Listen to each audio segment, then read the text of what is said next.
Hello, আমি রিমির ex boyfriend বলছি। তুমি কি একটু গনিমায় আসতে পারবে? আচ্ছা ঠিক আছে, রাখো, আমি আসছি।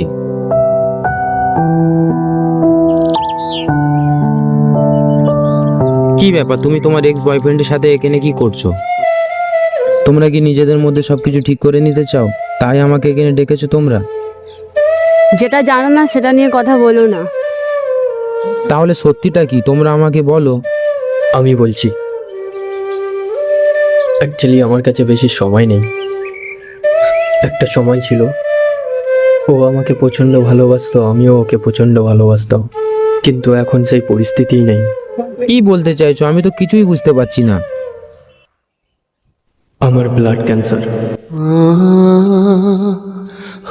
আমার কাছে আর একটা মাস সময় আছে, আর আমার শেষ ইচ্ছা এটাই ছিল যে ও ভালো কারোর সাথে একটা রিলেশনে গিয়ে নিজের জীবনটাকে সুন্দর করে তুলুক। আর আমি জানি ও আমাকে প্রচণ্ড ভালোবাসে, আমিও ওকে প্রচণ্ড ভালোবাসি। আমি জানি না তুমি ওকে আমার মতো ভালোবাসতে পারবে কিনা, কিন্তু আমি সত্যিই চাই যে তুমি ওকে আমার থেকেও বেশি ভালোবাসো। সব রং মুছে রক্ত মাখে সুখে থেকো সারা জীবন।